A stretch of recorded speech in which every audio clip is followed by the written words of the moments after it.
Good evening, नमस्कार, प्रेम प्रणाम। और यहाँ तो रात्रि हो रही है जी। रात के 10 बज चुके हैं।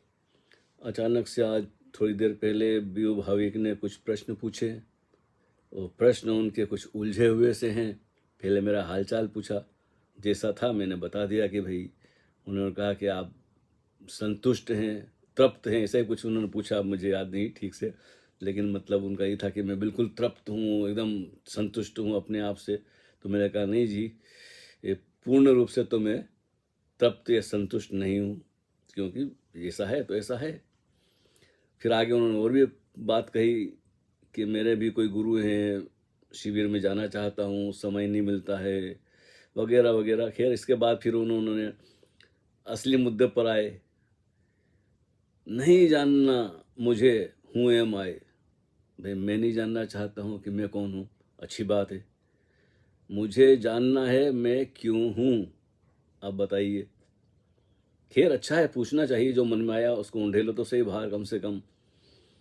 ट्रेडिशनली जो सबने कहा, पहले से कहते आए हैं, ऐसी डेफिनेशन तो बहुत मिल जाएगी, शब्द का सहारा भी लेना पड़ेगा। That's I know. अनुभवी ज्ञान हो कोई तो वो बता सकता है। अनुभवी ज्ञानी हो कोई तो वो बता सकता है। मैं समझता हूँ कि जब शब्द बनता है तो झूठ हो जाता है। शब्दों से मैं समझने का ट्राई कर सकता हूँ, बट 100% समझ नहीं सकूँगा। बट हिंट भी मिल जाए तो पहुँच जा सकता हूँ। पहुँच जा पो चलो, आपकी भाषा, आपने अंग्रेजी में लिखते हैं, मैं तो हिंदी में लिखने का आदी हूँ, और बहुत समय से मेरा लिखना बंद है, मुझसे लिखा नहीं जाता है। इसलिए मैंने आपसे कहा कि सब कुछ लिखना मुश्किल है। खैर आगे चलते हैं। आपने कहा है कि मैं क्यों हूँ, ये सब क्या है। कुछ नहीं होगा पहले तब क्या था, कुछ नहीं होगा तो कितने मिलियन ईयर आपने लिखा है, सालों बाद तो क्या होगा। यह बुद्धि का लेवल का एंड आ जाता है। यहाँ बुद्धि का लेवल का एंड आ जाता है, लेवल का। इसलिए लगता है कि स्वप्न में है, स्वप्न में हैं हम। ठीक है। कहाँ है संतों ने, कहा है संतों ने, सपना जैसा है संसार, एंड बहुत कुछ ब्रह्म सत्य एंड जगत मिथ्या। द्वैत मिटे तो अद्वैत में जाएं, सब अनुभव की बात है। एंड मैं यहाँ टाइप कर रहा हूँ। स्वामी जी आपको डिस्टर्ब कर रहा हूँ मैं, शायद सेम डायमेंशन में फ्रीक्वेंसी आती है, तब मैं बात करने लग जाता हूँ बिना आपकी परमिशन लिए। Sorry for that. बट मी क्यों हूँ, मैं क्यों हूँ। आगे आपने कुछ और एक स्टिकर भेजा है। भाई मैं तो अंग्रेजी इतनी ना तो अंग्रेजी विदेशी संगीत मुझे पसंद है, ना ही उनका कुछ समझ में आता है मेरी। मैं बिल्कुल सीधी सादी भाषा जानता हूँ। फिर भी जो लिखा है आपने, मैं पढ़ लेता हूँ। मेरे अस्तित्व का उद्देश्य, क्यों हूँ मैं जिंदा, ऑथेंटिक जवाब की खोज। सिमुल साइमल्टेनियस क्या लिखा, या सच स्टिमुलेशन ने क्या लिखा भाई इसमें, रोशनी से कुछ। खैर जो भी है, या सच झूठ या सच समझ लीजिए। गेम से बाहर आना है। बड़ी उलझन है जी, और अच्छा है, शुभ लक्षण है। मैं कहता हूँ बहुत अच्छी बात है कि आप उलझे हुए हैं। आपने जो प्रश्न पूछे हैं, बहुत कम लोग ऐसे प्रश्न पूछते हैं, क्योंकि कुछ बेचैनी है, परेशानी है, जानना चाहते हैं। लेकिन आप ये भी नहीं जानना चाहते हैं कि मैं कौन हूँ, आप जानना चाहते हैं कि मैं क्यों हूँ। भाई इसका जवाब तो कौन देगा। लेकिन मैं इतना कहता हूँ कि बच्ची अच्छी स्थिति, ऐसा तनाव, ऐसा टेंशन, ऐसी बेचैनी होनी चाहिए। इसके बिना तो आगे गति नहीं होगी। जितने ज़्यादा कंफ्यूज होंगे उतना ज़्यादा अच्छा। कंफ्यूजन से तो गुजरना ही पड़ता है, चाहे कोई भी हो। एक तरह की खोपड़ी खराब हो जाती है क्या है कि वो है ना कि इश्क की चोट का दिल पे असर हो तो सही, इश्क की चोट का दिल पे असर हो तो सही, दर्द कम हो कि ज्यादा मगर हो तो सही। तो ये जो पीड़ा है, जो दर्द है, स्वयं से अपरिचित होने का, अपने आप को नहीं जानने का, इससे भी आप संतुष्ट नहीं है। कई लोग तो खुदा को, अल्लाह को, गॉड को, ईश्वर को ढूंढते हैं, और कुछ लोग ये उससे छूटते हैं तो एक नए चक्कर में पड़ जाते हैं।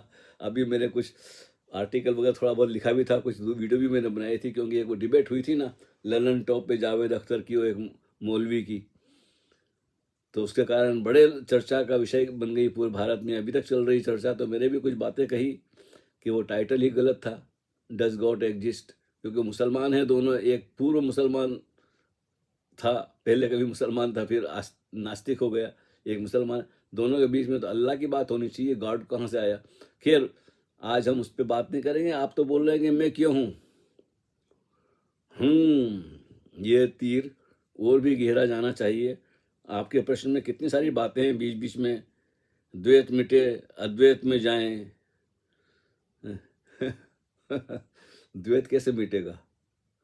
द्वैत हो तो मिटे, द्वैत नजर आता है, और यही अस्तित्व का ढंग है कि लहरें दिखाई देती है, लेकिन लहरें हैं भी और नहीं भी हैं। सागर, हमको लगता है हमने सागर देख लिया, समंदर देख लिया, लेकिन देखा कहाँ, ऊपर तो हमने लहर देखी। जब गहरे डुबकी मारेंगे तो एकदम शांत, स्थिर, अकंप, एकदम जब बॉटम में एकदम तलहटी में जाएंगे तो वहाँ कोई गति नहीं है, ना कोई शोर है। लेकिन वो कान बंद करते तो वहाँ भी एक तरह की ध्वनि आती है, बड़ी बड़ी सन्नाटे की।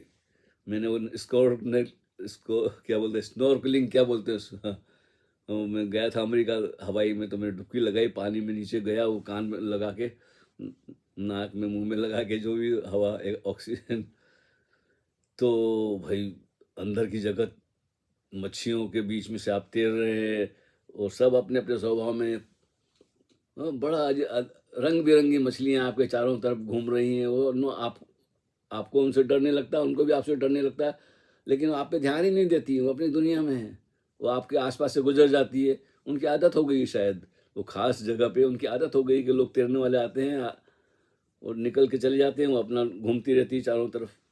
खैर, पानी के अंदर का जगत अलग है, जमीन का अलग है, और मिट्टी के अंदर छोटे मोटे जीव जंतु, कितने प्रकार के प्राणी हैं, जीव हैं इस धरती पे, इस गगन में, पानी में, जमीन पे, वनस्पति जगत।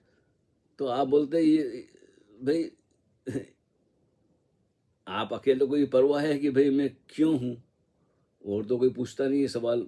करोड़ों लाखों लोग हैं अभी तक, भाई मेरे भी यहाँ भी ये सवाल कभी किसी ने नहीं पूछा कि मैं क्यों हूँ। लोग ये जानना चाहते हैं कि मैं कौन हूँ। तो उसके लिए बहुत सारे उपाय, ध्यान साधना की विधियां हैं, उस पर चर्चा कर लेते हैं लोग, हम भी कर लेते हैं, लेकिन मैं किसी को कोई विधि पकड़ाने के चक्कर में नहीं हूँ, क्योंकि जो है वो है, क्रिया से उसको कैसे पाया जाएगा। आप जब नहीं थे, आप 100 साल पहले कहाँ थे भाविक, 100 साल पहले आप कहाँ थे? तब आपके पास ये प्रश्न था कि मैं क्यों हूँ? तो अब आप थे ही नहीं, तो प्रश्न ही नहीं था कि मैं क्यों हूँ। लेकिन जब आपका जन्म हुआ, तब आपको पता था कि आपका जन्म हो रहा है, कि आप गर्भ से बाहर आ गए हैं? नहीं, तभी आप वहाँ मौजूद नहीं थे। शरीर तो था, रोज दूध पीता था, सोता था, रोता था, हाँ, उठ नहीं सकता था। हाँ, देखो ना कितनी असहाय अवस्था होती है एक छोटे से बच्चे की, 1 दिन का, 2 दिन का, महीने भर का, मतलब करवट भी नहीं ले सकता वो तो। धीरे धीरे करवट लेना सीखता है, धीरे धीरे फिर वो बैठना सीखता है, फिर चलना सीखता है। तब तक भी याद नहीं रहती कि आपने पहली बार कब चले थे। बड़ा मुश्किल है। यानी शरीर था, चेतना थी एक ढंग से, ये तो भी नहीं कह सकते हैं, लेकिन मेमोरी नहीं है, कोई याद ही नहीं है, क्योंकि मैं भाव वहाँ नहीं था, मन नहीं था।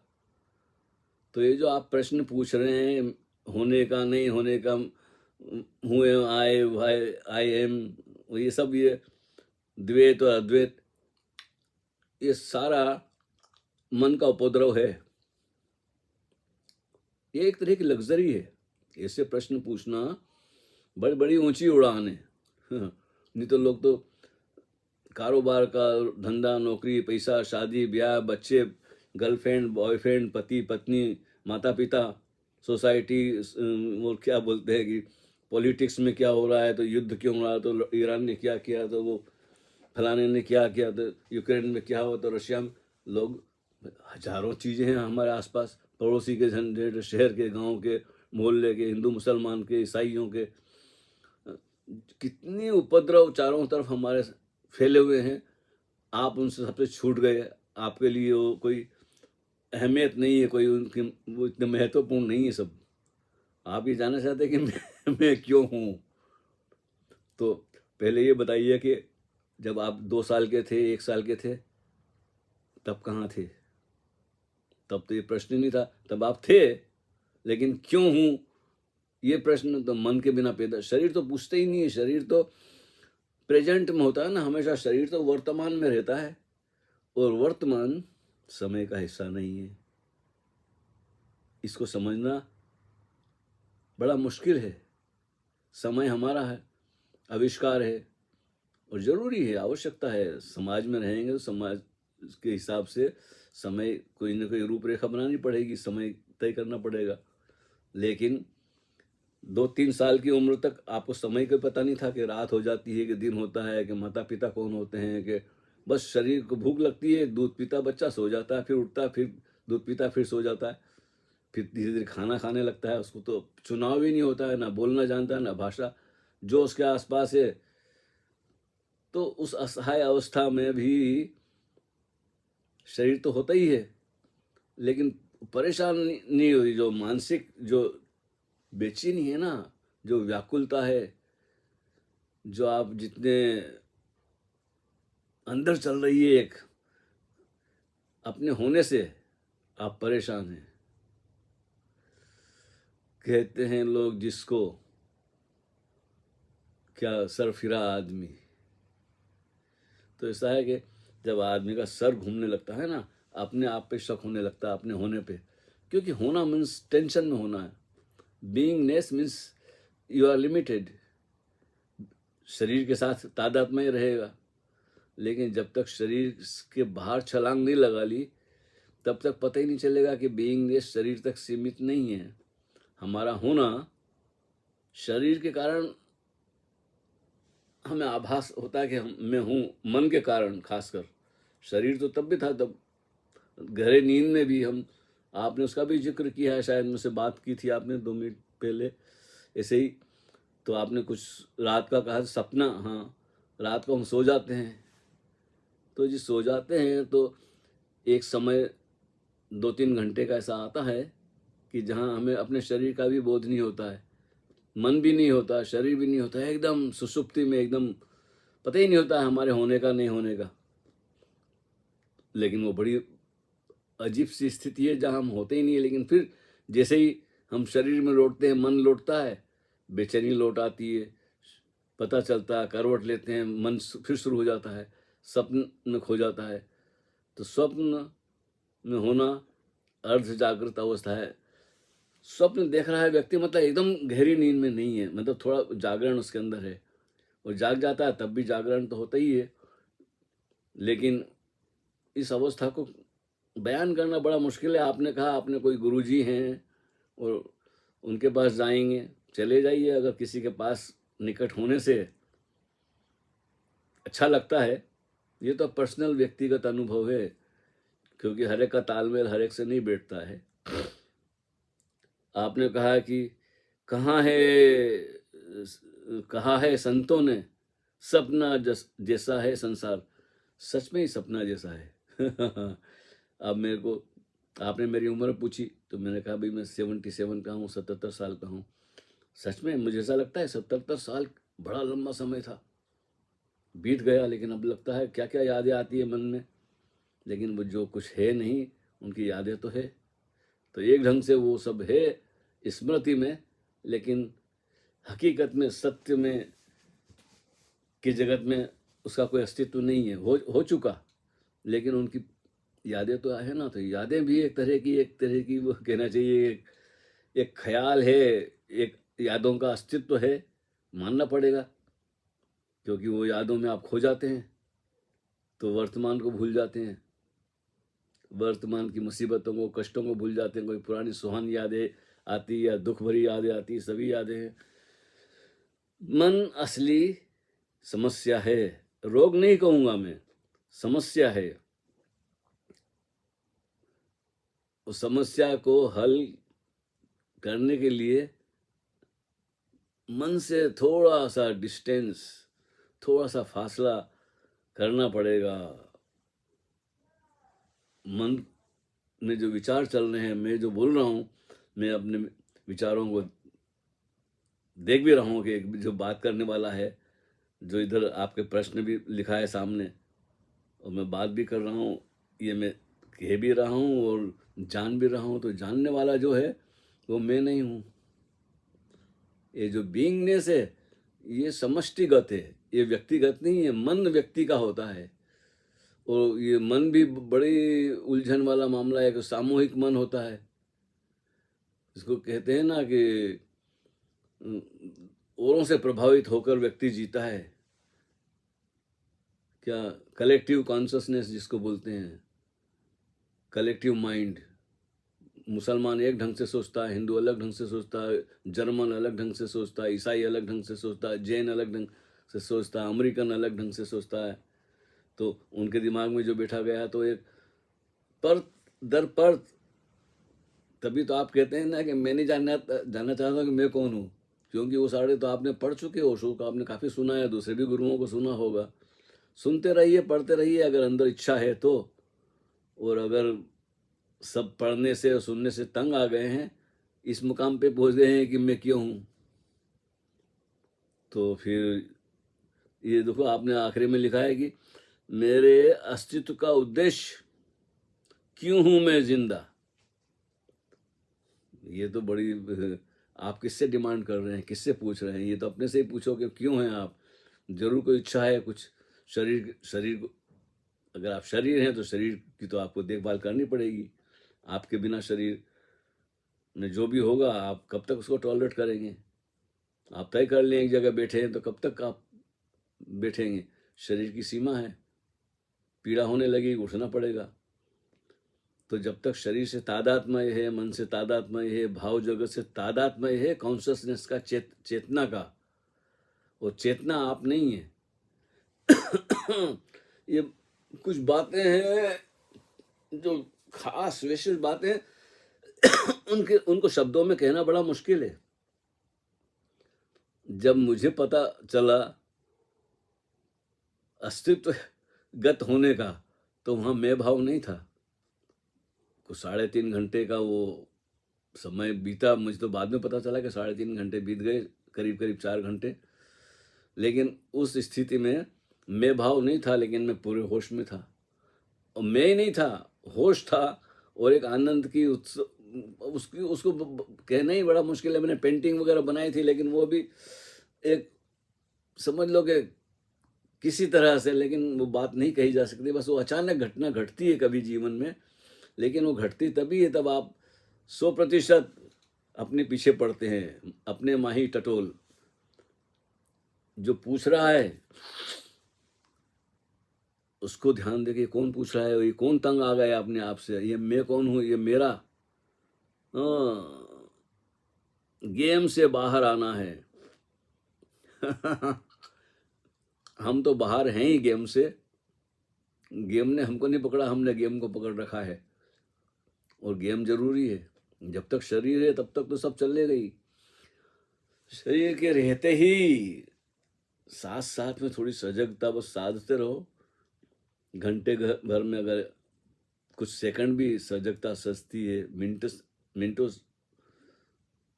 घंटों की तो बात नहीं कहूँगा मैं, क्योंकि मन जब तक है बड़ा मुश्किल है। असंभव नहीं है, मुश्किल है।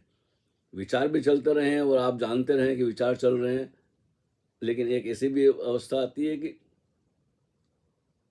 आपको जो देखने वाला है, जो दृष्टा है, जो बीइंगनेस है, वो खाली पर्दे जैसा, उसमें तो कुछ न कभी हुआ, शून्यता जिसको बोलते हैं, आकाश, खाली आकाश, एंडलेस, असीम, अनंत। दिमाग चकरा जाए, सोचने लगे कि असीम, अनंत, अनंत, इसका कोई तो ये जो नहीं होना है, वहीं से सारा होना पैदा होता है।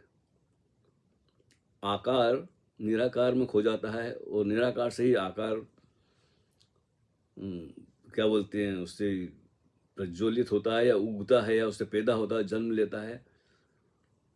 तो सारा ऊर्जा का खेल है, ना मैं हूं ना तुम हो। अब इन बातों को तो मैं कभी कविताएं करता था, उसमें मुझे बात करना आसान लगता था। तो आपको मैं कविता सुनाऊं, एक खास कविता है, दो तीन, जिससे इशारा हो सकता है। एक तो मैंने लिखी थी, चलो ढूंढते हैं कविताएं यार। ये बातों का विषय नहीं है, ये आंख बंद करके अंदर ही। ये देखिए, एक कविता है, जिस्म दिल दिमाग से गुजर कर नहीं देखा, जिस्म दिल दिमाग से गुजर कर नहीं देखा, कभी मैंने अपने आप में ठहर कर नहीं देखा।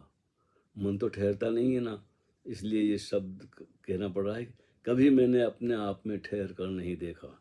शरीर तो ठहर जाता है, अंदर गतियां तो चलती रहती, हजार ढंग से, हजार जीवन है हमारे शरीर के अंदर, कितने बैक्टीरिया हैं उनको पता ही नहीं है हमारा, ना हमें उनका पता है। सबकी खबर है मुझको अपनी खबर नहीं, सबकी खबर है मुझको अपनी खबर नहीं, अपने ही मन से मैंने कभी हटकर नहीं देखा। देखिए, ये कविताएं मैंने बरसों पहले लिखी थी। ये देखिए, से कविताएं हैं, मन में आया चलो अब कविता ही सुना दें आपको। बातों से तो बात नहीं बनेगी, कविता से इशारा मिल जाएगा। जिंदा हूं मगर जिंदगी का नजारा किए बगैर, मौत से पहले मैंने कभी मरकर नहीं देखा।